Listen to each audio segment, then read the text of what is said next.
శివాయ గురువే నమః. జ్ఞానలక్ష్మి యూట్యూబ్ ప్రేక్షకులందరికీ కూడా స్వాగతం. మీ యొక్క ఇంట్లో ఉన్నటువంటి వాళ్ళు గానీ, లేకపోతే మీరే స్వయంగా గానీ, సడెన్‌గా అన్నిటికి కూడా భయానికి గురవుతున్నారనుకోండి. అది శత్రువుల వలన కావచ్చు, శత్రు సమస్యల వలన కావచ్చు, ఇబ్బందుల వలన కావచ్చు, కష్టాల వలన కావచ్చు, ప్రయోగ సమస్యలు, లేకపోతే బాధలు, నరఘోష, నరదృష్టి, ఇటువంటి గాలిపీడ వంటివి కారణం చేతన ఏ కారణం ఏదైనా సరే భయంగా ఉంటున్నారనుకోండి. మెంటల్‌గా ప్రశాంతంగా ఉండలేకపోతున్నారు. మెంటల్‌గా డిస్టర్బెన్సెస్ అనేటువంటివి ఉన్నాయి.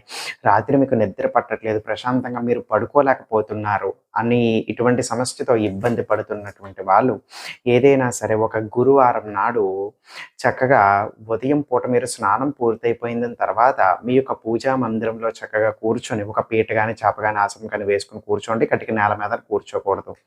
ఈ విధంగా చక్కగా కూర్చొని ఎదురుగుండా శ్రీరామచంద్రులు అంటే శ్రీరాములు వారి యొక్క పటం అంటూ ఉండాలి.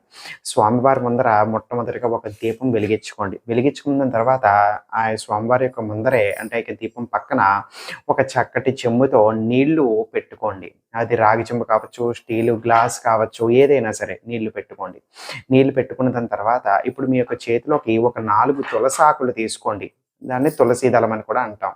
ఈ విధంగా ఒక 4 తులసాకులు తీసుకొని ఇప్పుడు నేను మీకు చెప్పబోయేటువంటి ఈ స్వామివారి యొక్క మహిమాన్వితమైనటువంటి ఈ యొక్క మంత్రాన్ని ఒక 11 సార్లు చెప్పి ఆ యొక్క నీళ్ళల్లో మీరు వేసేయాలి.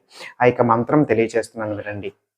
శ్రీరామ రామ రామేతి రమే రామే మనోరమే సహస్రనామ తత్తుల్యం రామనామ వరాననే. ఇది ఆ యొక్క మంత్రం. ఒక 11 సార్లు చెప్పి ఆ యొక్క తులసాకులు ఆ యొక్క నీళ్ళలో వేసేయండి. ఇప్పుడు స్వామివారికి నమస్కారం చేసుకొని మీరు లేచి వెళ్ళిపోవచ్చు. అయితే దీపము కొండెక్కిపోయిన దాని తర్వాత అంటే ఘనమైపోయిన దాని తర్వాత ఆ యొక్క చెంబు నీళ్లు కూడా తీసుకొని కొద్దిగా నీళ్లు మీరు తీర్థంగా మీరు స్వీకరించాలి.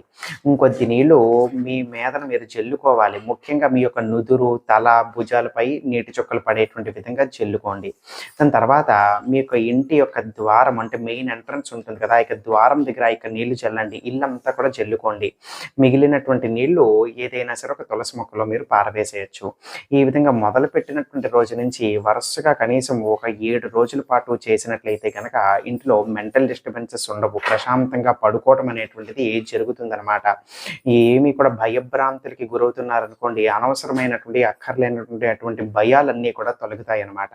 సర్వే జనా సుఖినో భవంతు. శివార్పణమస్తు.